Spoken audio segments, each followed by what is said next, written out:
주장되는 비범화된 역사와 비교하면 많이 늦었습니다. 특히 동양의 경우에는 어린이가 독립된 인격체가 아니라 부모에게 종속된 존재로 취급되어 왔습니다.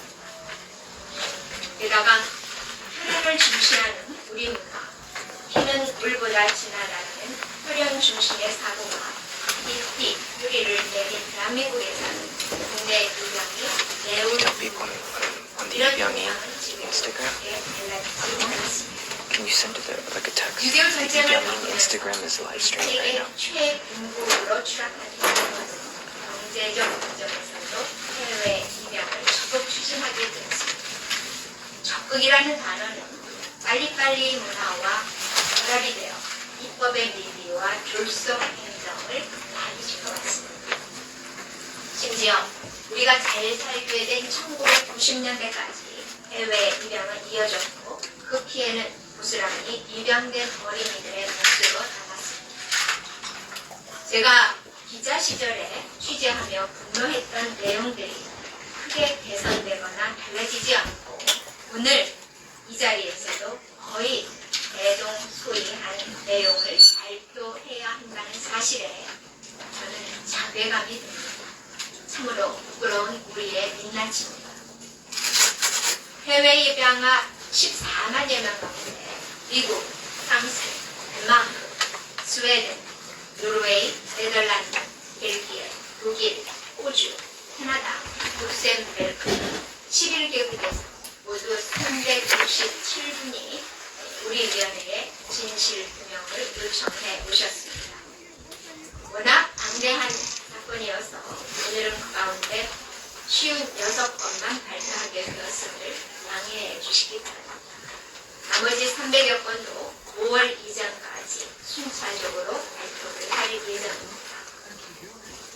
위원장인 저로서는 오늘 이 자리가 단지 지나간 아픔만 들춰내고 끝나는 것이 아니라 14만 명 이상의 우리 해외 입양아들과 이들을 입양해간 입양국들이 같이 머리를 맞대고 입양아들이 겪는 여러 가지 정체성, 혼란 등의 문제를 해결할 수 있는 후속 대책을 마련하고 싶습니다. 또 대한민국 정부는 이들에게 다양한 교육과 취업의 기회도 우선 제공함으로써 이들의 아픔을 조금이라도 이제라도 어루만질 수 있는 후속 조치를 마련하는 새로운 자리가 되기를 소망합니다. 다시 한번 이 자리에 함께해 주신 먼 길을 한 달을 내려 주신 신청인 여러분께 깊이 머리 숙여 감사드립니다. 그리고 혼란스러운 전국 속에서도 취재에 나서주신 국내외 언론인 여러분께도 다시 한번 감사드립니다. 그리고 25개월 이상 노심초사하면서 보고서를 작성해 주신 우리 주사분들과 공무원 여러분 수고 많으셨습니다. 우리의 수고와 정성이 하늘에 닿기를 간절히 소망합니다. 감사합니다.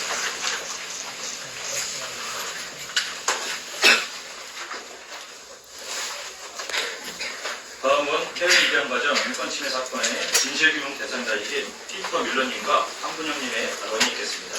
피터 밀러님은 덴마크에서 변호사로 활동하고 계시며 덴마크의 한국계 입양단체인 BKRD의 대표를 맡고 계십니다. 그리고 한분영님은 덴마크로 입양되어 2002년에 한국에 오셨고 현재 서울대학교에서 사회복지 박사과정을 밟고 계십니다. 발표는 피터 밀러님이 덴마크어로 발표해 주시고 한분영님이 한국어로 통역을 해주시는 형식으로 진행하도록 하겠습니다.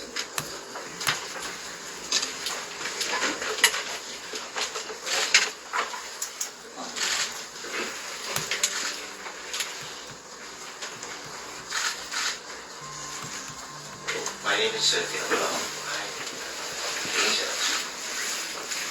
and member of the organization DPRD. We've made a little bit of change of plans with him. In Danish or English. It is with gratitude and a sense of responsibility that I stand here today as a representative for the Danish World Rights Group and for our international sister associations and partners. Today marks a historic milestone. A milestone where the truth finally comes to light, and a milestone where we together can again heal the wounds that have shaped the lives of many adoptees for decades. The Truth and Reconciliation Commission's conclusions are not just a legal decision. They are testimony to the many people who have fought, cried out, wept in despair for recognition. For the Korean children who were torn from their homeland under difficult circumstances, and for the families who lost their precious bonds, this is a moment we have fought to achieve. The Commission's decision acknowledges what we adoptees have known for so long, that the deceit, fraud, and issues within the Korean adoption process cannot remain hidden. It speaks to a nation and to the world that what has happened and what must never happen again. But today is not only about the past. We cannot turn back time. We cannot change the past. But we can change the future and we can change the now. Today is about the future, about ensuring that the truth is not only acknowledged, but also becomes the foundation for actions for change. Today's Commission decision concerns South Korea's responsibility. Let us not forget that receiving countries also bear responsibility. The failures and illegalities that occurred in South Korea also happened in receiving countries. South Korea has now taken the first step in acknowledging its responsibility. Now it is the receiving country's turn to do the same. Responsibility does not rest with South Korea alone. Those responsible who refuse to cooperate. Our next task is to ensure that the Commission's investigation and recommendations are translated into concrete actions and results, so that all affected individuals receive the necessary tools, support, and assistance to find what they are seeking, rebuild their identities, and save lives for adoptees who are seriously ill. Let us remember, there is a strength in vulnerability, and there is hope in recognition. This day proves that the fight for human dignity and rights is entirely worth it, and that we can create a future of change. I would like to thank you all, great adoptees across our international network, to dedicated adoptees, organizations and individuals who have worked tirelessly to shed light on the truth. Finally, I thank to the Truth and Reconciliation Commission. Without you, this day would not have been possible. Let us continue to fight not only for recognition in words, but for recognition in action. Let us stand together to build the bridge between the darkness of the past and the hope of the future. Thank you from me.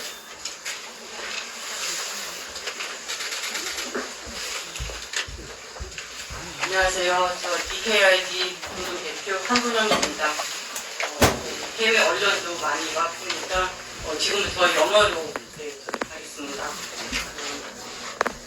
I was originally scheduled to do this in Korean, but seeing the international audience here today, I will continue in English. So we're here today to learn about the truth. It's a truth that transcends generations, cultures, traditions, and languages. Without the truth, our lives rest upon guesses, estimations, and creative narratives. For those who have no traces, no documentation, and let alone recollection of who they were and how they came to be, life grows from an abundance of uncertainty. Living with uncertainty affects us differently, and in the best of cases, we turn weakness into strength and concerns into curiosity.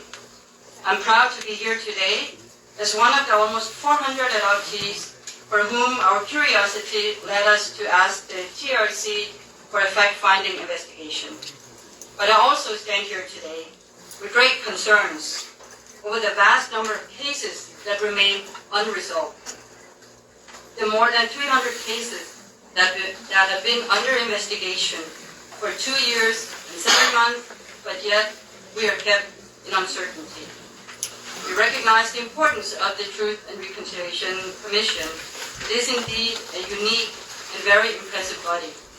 However, even with today's decision for some of the cases that have been submitted, we need to ask what has prevented the TRC from making a decision on all of the cases. Uncertainty, the lack of documents, is at the core of what we adoptees have all experienced in the process of inter-country adoption. We are victims to state violence, but without a trace, literally. The lack of documents must not make us victims for the second time.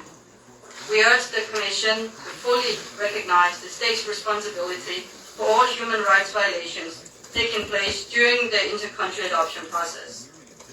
Destruction and withholding of our documents must not leave us open to eternal uncertainty. We have come so far the past almost 3 years, but partly recognition of some of the adoptees would be a wound to our community beyond the dignity of what we know of the TRC. So in the joy of the decision on the first batch of cases, I eagerly will be awaiting the decision in my own case, together with many, many more TRC participants.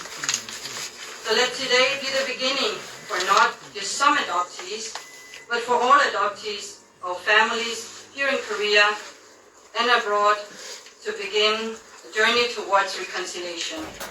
Let us shed light on the past to create an even brighter future. 감사합니다.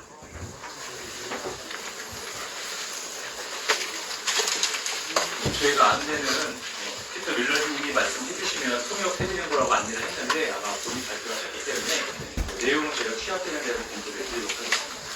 계속해서 해외 입양 과정 인권침해 사건의 진실규명 대상자이신 김유리님의 발언이 있겠습니다. 김유리님은 1984년 프랑스로 입양되셨으며 오랜 동안 용기 있게 자신의 사실을 언론에 알려주셨습니다. 발언은 한국어로 하시겠습니다.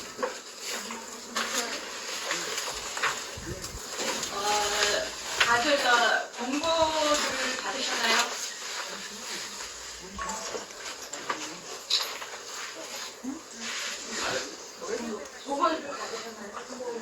공고 받으셨나요?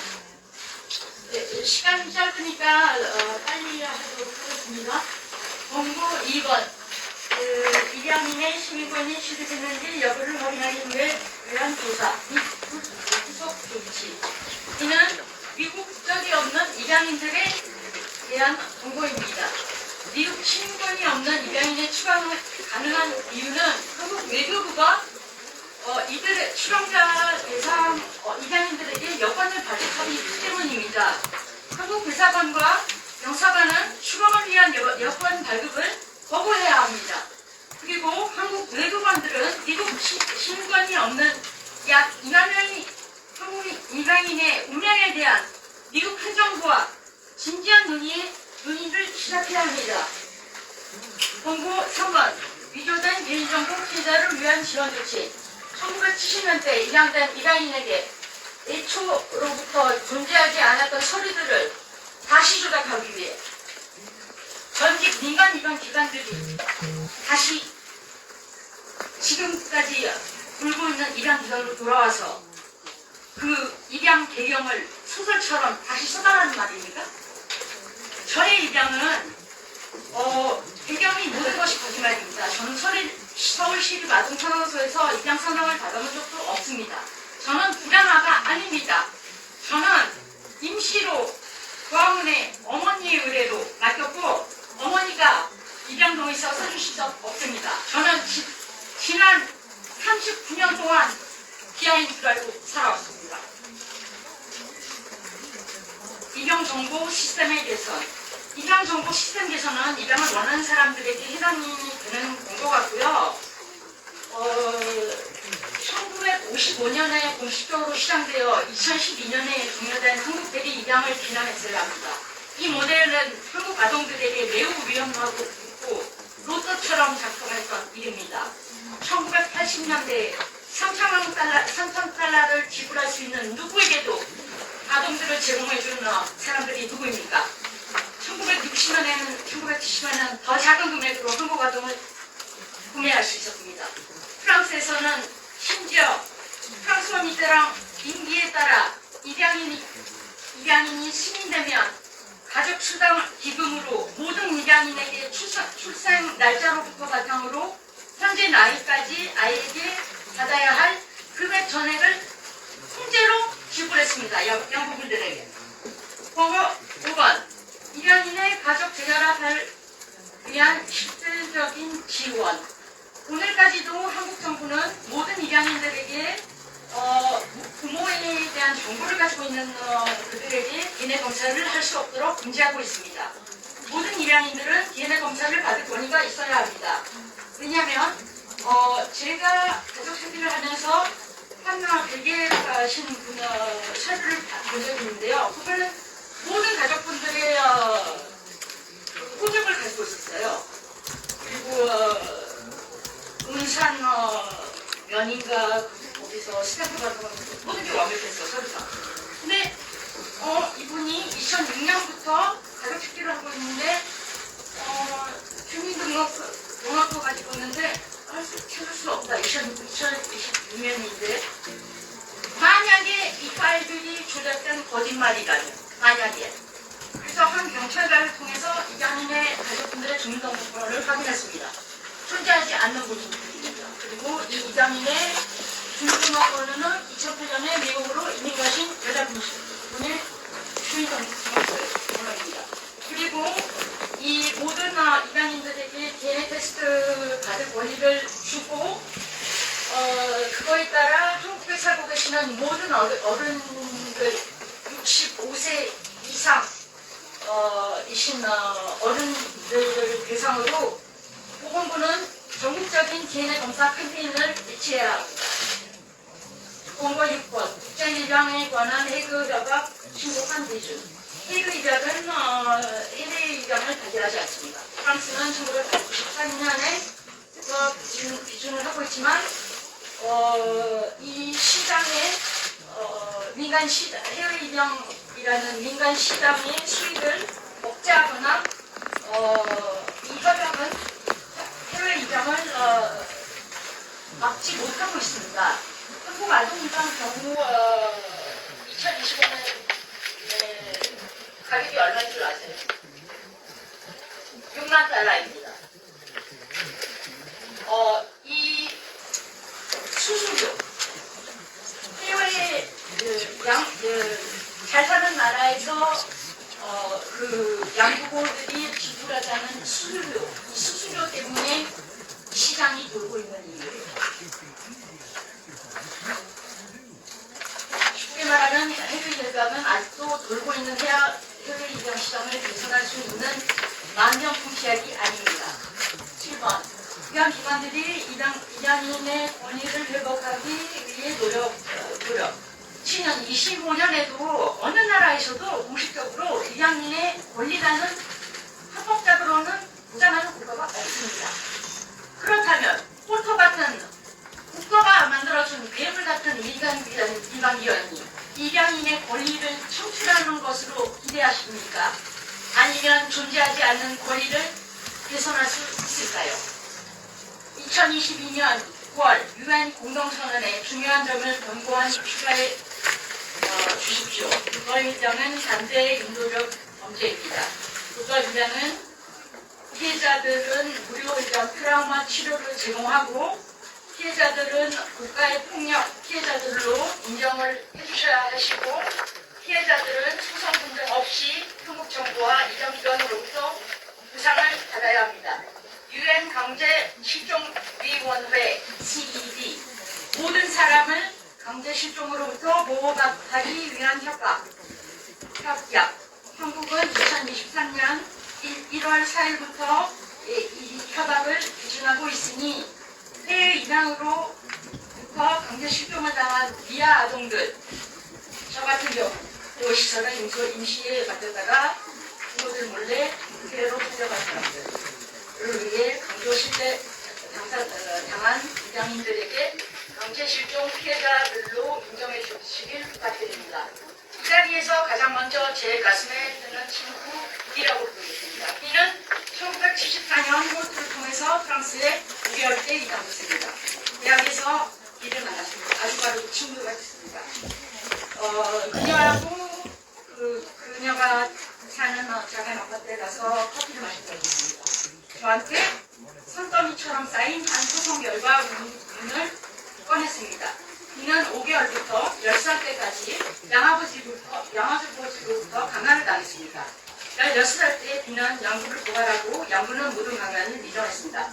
생후 5개월 된 아기였을 때부터 40대 남성이 B한테 유방성 교를 강요했다는 팩트를 냈고 같이 울면서 피를 토했습니다.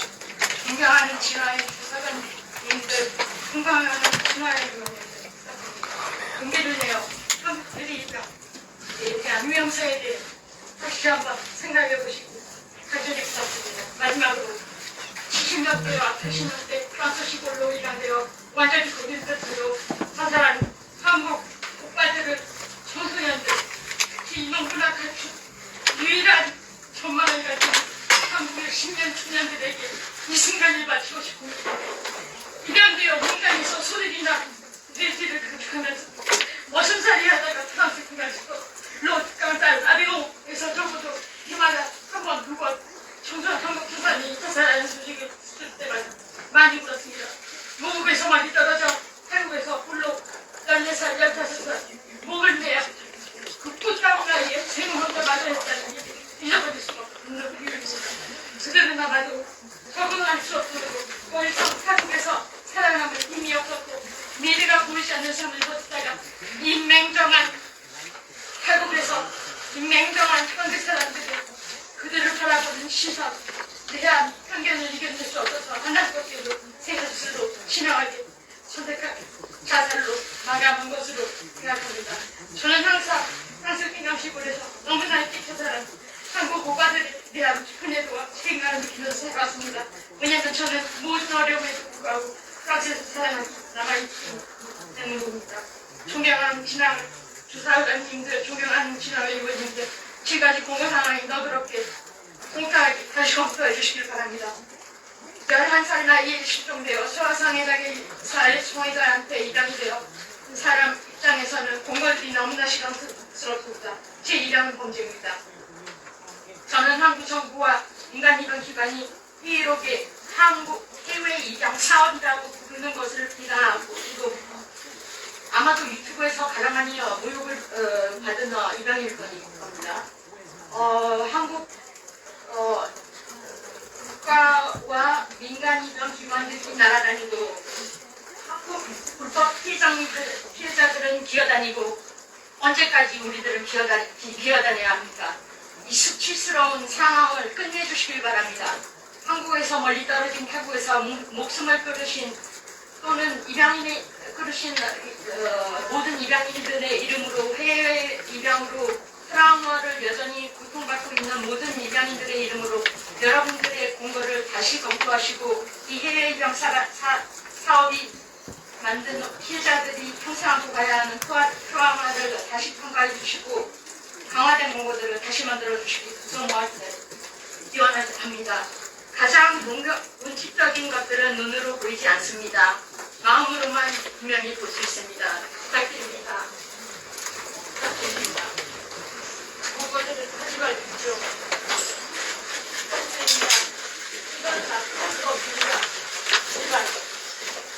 우리들은 국가에 있어야 됩니다. 부끄러워도 부끄러운 역사 알아주십시오.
세 분의 발표에 진심으로 감사드립니다. 다음은 동명은 조사 이국장님의 조사 결과 발표가 있겠습니다. It's really nice of you.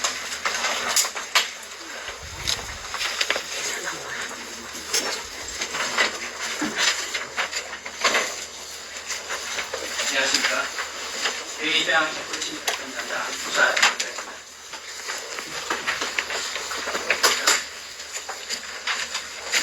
먼저 본 사건의 조사 결과 발표가 많이 늦어진 점에 대해서 여자와 국민 여러분께 송구하다는 말씀입니다. 그럼 대의관 과정 인권침해 사건의 조사 결과를 발표한 후 주요 내용을 설명드리도록 하겠습니다. 대의장 인권침해 사건의 신청이란 총 367명으로 1964년에서 1999년 사이에 덴마크 등 해외 11개국으로 입양된 군대죠. 신청 취지는 해외 입양 과정에서 신원 및 신생가족에 대한 정보가 변동 조작되어 정체성을 알권리 등 중대한 인권 침해가 있었다는 내용입니다. 오늘은 1차로 신청인 56명에 대한 진실규명 결과를 발표하겠습니다.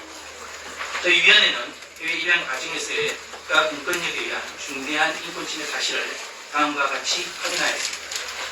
국가는 1950년대부터 아동복지정책의 일환으로 수십만 명의 아동을 해외로 입양 보내는 과정에서 입법 부실, 관리감독의 폐퇴 등 국가의 총체적 관리 부실로 국민의 기본권을 보장할 국가의 책무를 방기하고 헌법과 국제협약으로 보장된 입양인들의 중대한 인권을 침해하였습니다.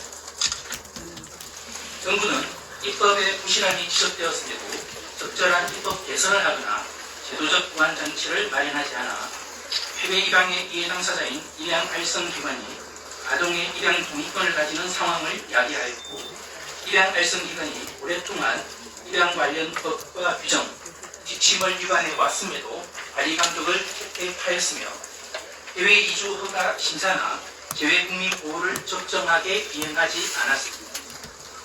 입법, 행정, 사법부의 각 정부기관은 요보호 아동을 대량으로 해외 입양시키는 정책을 펴면서도 그 과정에서 발생하는 문제를 오랜 기간 총체적으로 부실하게 관리함으로써 인권력을 현저히 부당하게 행사하였습니다. 입양 알선기관들은 해외 입양 수수료와 양부모에게 의무적으로 부과된 기부금 등을 통해 마련한 재원을 해외 입양 대상 아동 확보를 위해 재투자하였고 1980년대에 이르러서는 정부의 무기나에 해외 입양을 산업적으로 확장하였습니다. 진실규명 대상자들은 해외 입양 과정에서 불법적인 방법으로 송출되어 본래의 신원과 가족에 대한 정보가 소실되거나 자신의 신상기록이 허위로 작성되거나 부실하게 관리되었으며 송출 이후에도 국가나 후견인인 입양 알선기관으로부터 적정하게 보호하지 못하였습니다. 이로 인하여 진실규명 대상자들은 인간의 조명과 같이 행복추구권, 정체성을 알 권리, 아동체성의 이익을 보장받을 권리 등 중대한 인권을 침해당하였습니다. 따라서 저희 위원회는 진실규명 대상자 56명을 해외 입양 과정 인권침해 사건의 피해자로 인정하고 진실규명 결정하였습니다. 또한 과거사정립법 제34조에 따라 국가가 이행해야 할 조치로 피해자에 대한 공식 사과, 입양인의 인권을 보장하기 위한 A급 국제아동 입양 협약에 소속한 기준, 입양인의 시민권 취득 여부 실태 조사 및 신원정보 조작, 시민권 미취득 등의 피해자 구제를 위한 별도 조사기구 수립, 입양 관련 공적 기록 접근 및 정정 절차 보장 등을 공고하였고, 입양 알선기관에 대해서도 피해 입양인에 대한 사과와 이들의 피해 회복을 위한 적극적인 노력을 공고하였습니다. 이상 결과 발표를 마치고 주요 내용에 대해서는 짧게 말씀드리겠습니다. 이상입니다.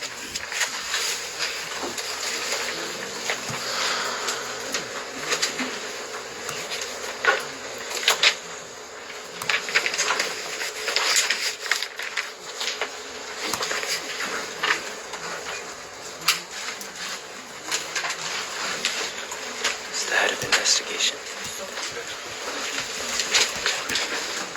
It's the head of investigation. 조사 주요 내용에 대해서 그리고 10분 내외로 짧게 Thanks. 말씀 진행드리도록 하겠습니다. 먼저 신청 취재와 관련해서 해입양은 1955년 미국 홀트 양자에서 8명의 한국인 hun혈을 입양하면서 시작되었습니다. 신청인들은 1964년부터 1999년 사이에 입양된 분들입니다.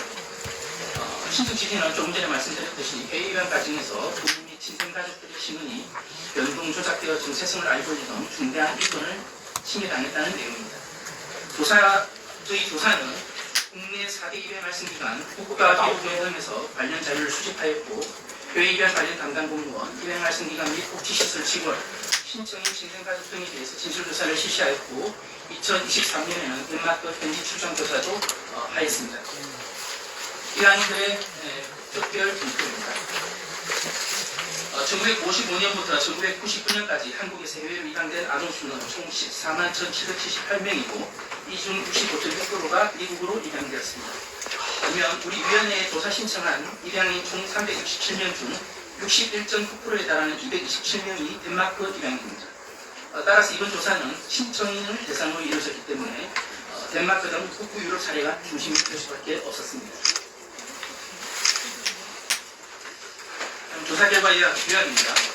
정부는 아동복지보다는 예산과 경제적 관점에서 해외 입양의 모든 절차를 민간 입양 발성기관에 임하였을 뿐만 아니라 해외 입양의 예당사자인 입양 발성기관장에게 구경권, 입양 동의권 등을 권한을 부여하였고 이로 인해 해외 입양 과정에서 아동의 조례시험과 가족에 대한 정보가 왜곡, 불이 작성되었고 교회 송출 이후에도 적절한 보호 조치가 이루어지지 않았습니다. 국가는 수십 년간의 해외 입양 과정에서의 문제점과 불법성을 인식하고도 입법 부실, 관리감독 혜택 등 국가기관의 총체적 관리 부실로 해외 입양 아동을, 해외 입양인을 보호할 국가의 책무를 방기하였습니다. 다음은 불법적인 해외 입양 과정의 흉터들을 말씀드리도록 하겠습니다. 먼저 적법한 동의 없는 입양 절차입니다. 입양 절차가 시작되기 위해서는 친생부모 또는 후견인의 동의가 필요하므로 입양을 의뢰하는 사람이 친생부모가 맞는지 또는 적법한 후견인이 해당하는지를 확인해야 합니다.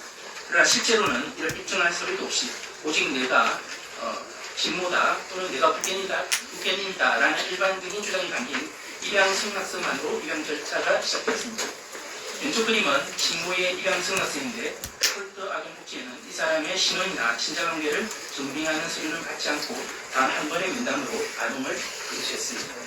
그리고 오른쪽 그림은 아동과 아무런 혈연관계가 없는 어린이집 원장이라는 사람이 스스로 후견인이라 주장하며 한국사회공사회에 입양을 의뢰했다는 것을 보여주는 기사입니다. 다음은 도의기가 발견 시기입니다. 입양 기록이 조작이 있었는지를 판단하기 위해서는 입양 절차 중에 생산된 모든 자료가 확인되어야 하지만 기록이 매우 부실하게 발휘되어 각각의 입양인마다 기록 조작 여부를 개별적으로 판단하는 것이 자료가 얼마 남지 않아 불가능한 경우가 많습니다. 그럼에도 기록 조작의 일반적인 경향은 확인할 수 있었는데 이 그림을 보시면 무호적 상태의 아동의 입양을 위해서는 우선 보호구역을 만들어야 하는데 이에 근거가 되는 기하 발견 신고 자료가 매번 똑같은 내용으로 인쇄되어 있었습니다. 여기 그림에는 발견 장소가 서울시 도봉구 쌍문동으로 되어 있는데 입양 발생기관인 한국사회공사의 사무실 주소입니다. 해당 아동이 실제로 부산에서 발견되건 광주에서 발견되건 이 서류에는 무조건 서울시 도봉구 쌍문동에서 발견된 것으로 기록되는 것입니다. 다음은 그리로 작성된 영문 입양 기록입니다. 외국의 양부모에게 보내는 서류에도 반복적으로 그의 정보를 쓰는 사례가 확인되고 있습니다. 이쪽 한글 서류를 보시면 입양을 의뢰한 친모의 인적사항과 아동의 출생지 서울 등이 정확하게 기재되어 있습니다. 그런데 오른쪽 영문 서류에는 부산에 위치한 남광 아동지원원장에 의뢰되었고 부모의 정보는 알 수 없다라고 적혀 있습니다. 이러한 상표적 문장이 여러 케이스에서 빈번하게 확인되고 있습니다. 다음은 불식행위인 부양 의무자 확인 공고입니다. 사고로 인해서 미아가 된 아동이 고아로 둔갑되어 해외 입양되는 것을 막기 위해서 부양 의무자 확인 공고는 광고를 통해 친가족을 찾는 절차가 필요합니다. 이 절차가 실효성이 있기 위해서는 아동 발견 즉시 그리고 아동이 발견된 지역을 대상으로 이 공고가 이루어져야 합니다. 그런데 실제로는 아동 발견 시점으로부터 한참 지나서 또는 아동 발견 장소와는 무관한 지역에서 공고가 이루어졌습니다. 화면상 표를 보시면 부산 행정복지에 수행되어 있다가 입양 의뢰된 아동 21명의 사례인데 위안 의무자 확인 공고는 부산의 다른 구청 또는 입양 알선기관의 소재지인 서울 강남구나 마포구 등에서 이루어졌습니다. 공고 내용 역시 매우 부실하게 이루어졌습니다. 지금 화면에 쭉 사진 보시면 아동이 최초 발견되었을 당시 상황을 기록한 보고글이 있습니다. 발견 당시 발견 장소, 당시 있던 옷형에 대해 상세히 적혀 있습니다. 그런데 정작 입양 의무자 확인 공고문에는 이런 내용이 전부 생략되어 있고 현재 아동을 보호하고 있는 시설명만 적혀 있을 뿐입니다. 다음은 아동 신원 바꿔치기입니다. 빠른 입양 수속을 위해서 아동의 신원 정보를 바꿔치기는 사례입니다. 입양 수속 진행 중에 아동이 갑자기 사망하거나 혹은 연고자가 아이를 되찾아가는 경우가 있는데 그러면 아동을 받기로 한 양부모에게 추가 대기 기간이 발생하게 됩니다. 입양 알선기관 입장에서는 입양 수수료를 지불하는 양부모가 가장 중요한 수입원이 되기 때문에 이들의 불만이 생기지 않도록 관리할 필요가 있습니다.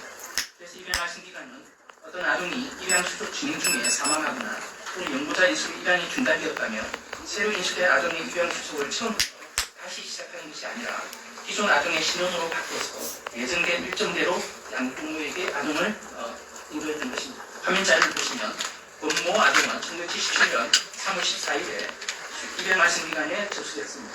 그런데 이미 사망한 권모 아동을 대체하여 보내주기로 하면서 다음 날인 3월 15일에 덴마크로 출국하였습니다. 다음은 양부모 자격 부실 심사입니다. 입양이 아동 복리를 위해 이루어진 것이라면 적정한 자격을 갖춘 양부모에게만 아동을 맡게 합니다. 입양 관련 법에는 양부모의 경제적 능력은 물론이고 아동 학대 가능성이 없어야 한다는 자격이 명시되어 있습니다. 그러나 실질적으로 이러한 자격 심사가 제대로 이루어질 조건은 전혀 갖춰지지 않았습니다.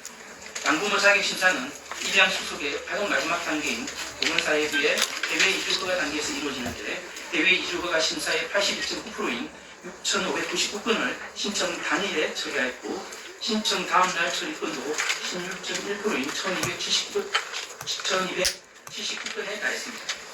심사 건수의 99%가 신청 당일 또는 하루 만에 처리된 것입니다. 1970년대 말에 실제로 이 업무를 담당했던 공무원 역시 현실적으로 1년에 수천 건에 달하는 심사를 면밀히 검토하는 것은 불가능하다고 진술한 바 있습니다. 다음은 양부모 수요에 맞춘 아동 대량 송출입니다. 다음은 해외 입양이 경제적인 수요 공급 관계를 통해 이루어졌음을 보여주는 자료입니다. 2023년 덴마크 사회주택부산 항소위원회는 한국과 덴마크 간의 입양 준항에 대한 조사 보고서를 발표하면서 방대한 분량의 양국 입양 알선기관 간 서신 및 회의 자료를 공개했습니다.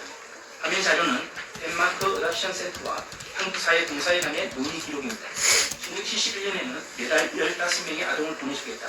그리고 이 숫자는 양부모 대기자 수의 기초에 재조정될 것이다라고 했는데 1년 만에 아동의 유동 제한만 풀어주면 매달 25명까지 보내줄 수 있다고 답장을 합니다. 양부모들이 원하는 숫자만큼 입양 아동 수도 동물처럼 늘어났던 것입니다. 이처럼 아동에게 최선의 복리를 제공하는 것이 아니라 양부모의 수요에 맞춰 아동을 공부한다는 목적하에 입양이 이루어졌습니다. 다음은 친척처럼 해외로 보내지는 아이들. 아동의 대량 송출 반응을 가장 상징적으로 보여주는 사진입니다. 1984년 덴마크로 떠나는 비행기에 탑승한 아동들의 모습. 많은 아이들이 간이 침대도 없이 비행기 좌석 벨트에 묶여 장시간 비행을 견뎌야 했습니다. 똑바로 기에도 좁아서 다들 대각선으로 눕혀 있습니다. 어떻게든 한 비행기에 많은 아동들을 밀어넣어서 빠르게 후계로 송출했던 것입니다. 다음은 입양 대상 아동 확보를 위한 강제적인 부분입니다. 입양 과정에서는 아동이 출국 전 대기하는 동안에 양육비, 행정처리 비용 등이 발생하는데 이를 양부모들이 지불하는 수수료로 충당해 왔습니다. 하지만 정부는 입양 수수료의 기준을 명시적으로 정하지 않았고 입양 알선기관 간의 협의로 결정한 수수료 상한선을 공사회부가 사후 승인할 뿐이었습니다. 그런데 이러한 알선기관들은 정부에 보고하는 공식 수수료 외에도 이 부분 명목의 돈을 양부모들이 의무적으로 지급을 하도록 했습니다. 이렇게 거친 부분은 단지 부족한 입양 실비를 보충하는 걸 넘어서 더 많은 입양 아동을 확보하기 위한 투자금으로 쓰였습니다. 아동시설, 이용모시설, 조산소, 산부인과를 지원하는 데 쓰인 것입니다. 여기 보시면은 1982년 기준수수료 1,450달러, 기부금 200달러입니다. 합하면 1,950달러인데 이 당시 환율 기준으로 하면은 200만 원이 210만 원 가까이 됩니다. 이 당시에 82년도에 H사에서 생산한 자동차 그때 가격이 200에서 250만 원 정도 수준입니다. 그러면 이게 얼마나 큰 돈인가를 짐작할 수 있을 것이라고 보겠습니다. 마지막으로 흡연인 직무 이유. 입양은 아동이 비행기를 타고 외국으로 간다고 끝나는 것이 아닙니다. 그 나라 행정당국 또는 법원에서 입양 승인을 받아야 하고 별도로 시민권 취득 절차를 거쳐야 하는 부분이 있습니다. 한국의 입양 특례법에서 이런 절차가 모두 완료될 때까지 한국 입양 알선기관이 아동의 흡연인 직무를 수행해야 한다고 명시했습니다. 그러나 한국 입양 알선기관은 아동이 출국도 하기 전에 외국 입양 알선기관에 임의로 흡연권을 이양한다는 각서를 쓰고 흡연권을 포기해 왔습니다. 이렇게 되면 아동이 외국에서 양부모의 실수 또는 파양 등의 이슈로 시민권을 취득하지 못하게 되고 손을 쓸 수 없게 됩니다. 정부는 구조적으로 이런 문제를 방치해왔고 결과적으로 입양들의 삶과 생존을 위기에 빠뜨렸다고 할 수 있습니다. 이상 발표를 마치겠습니다. 감사합니다.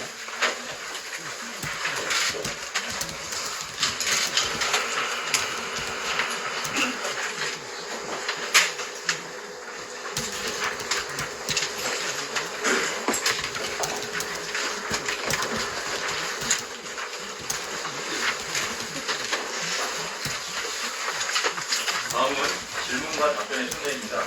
질문이 있으신 기자분께서는 가볍게 손을 들어주시고 질문 시 소속과 성함을 말씀해 주시면 감사하겠습니다. 답변은 이상훈 상임위원께 하시겠습니다. 네, 소개받은 이상훈 상임위원입니다. Question and answer. Question and answer. 저는 뉴욕타임즈 최성훈 기자라고 하는데요. 오늘 발표한 56명이 지금까지 조사를 마친 신청이 56명이라는 건지 아니면 56명 전체 피해자로 인정되는 사람이라는 건지 그렇게 궁금하고요. 만약에 후자라면 오늘 여러 가지 사례를 편하게 얘기했습니다. 신청의 패턴은 그럼 56명이 예를 들어서 허위 비하 아동 바꿔치기 되는 경우는 몇 명인지 예를 들어서 그런 식으로 좀 숫자가 그게 가능한지 그리고 앞으로 56명이라는 게 어떻게 되는 거예요? 각자에게 보호수를 차례로 말씀을 드리겠습니다. 어제 저희가 의결을 했고 저희 신청인 중에서 이제 저희 중심에 29명을 올린 신청한 입양 인물들은 중에서 최종적으로 피해자로 인정이 되는 분들이 26명을 발표관에 도와주는 거고 안타깝지만은 나머지 분들 40명들은 어제는 일단 그래서 피해자가 아니라는 취지에 보류됐었고 어제가 났던 거고요. 개인적으로는 어제 결정이 굉장히 위원회 차원에서 일관스럽고 기다리 결정을 하고 개인적으로는 동의할 수 없는 결정을 하셨습니다. 그래서 말씀드리고요.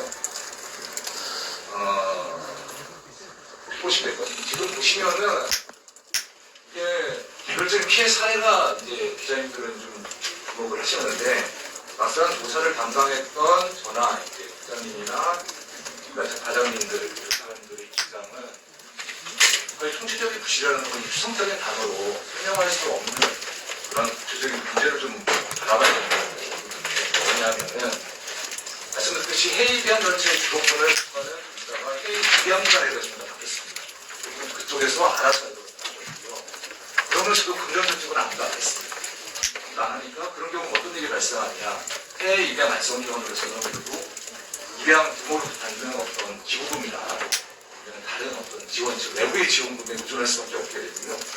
그런 경우에 24페이지를 나누는 자리를 살펴보시면은 해외 입양 과정에서 발생하는 기부금에 대한 유엔 입장이라는 게 있습니다. 이 유엔 입장을 유추하면은 이러한 해외 입양 알선기관이 이렇게 외부의 금전 지원, 특히나 해외 양부모들의 해외 부모들의 어떤 기부금 이런 거에 의존할 경우 어떻게 되느냐. 해외 입양 알선기관 자체의 생존을 위해 입양 가능 자동 등급을 지속적으로 유지해야만 하고 이는 곧 불법 입양의 발생 가능성을 높인다라고 경고했습니다. 유엔에서. 그러한 경우가 실제로 우리나라에서 발생을 했고요. 그래서 실제로 아까 말씀드렸던 구체적인 어떤 합법행위, 유행이 발생하고 다종 다양한 그 해외 입양 인분들의 어떤 인권 침해가 각 나라별로 그리고 개인별로 굉장히 다종 다양하게 발생을 했습니다. 그래서 그러한 다종 다양한 발생을 하게 된 근본 원인은 결국 이제 국가가 이러한 각종의 수십 년 동안의 불법 탈법이 계속적으로 발생하는데 이에 대해서 방관하고 그를 견제하는 아무런 장치를 작동시키지 않았습니다. 그렇다고 국가의 책임이 그러면은 가장 중요한데 어떻게 저희가 누구는 피해자고 누구는 피해자가 예를 들어서 오늘 맨 처음에 발표하셨던 피터 뮬러 변호사님이나 이제 또 한분영 박사님 같은 경우는 피해자로 인정을 못 받았습니다. 왜? 자료가 없기 때문에. 자료가 없을 수밖에 없습니다.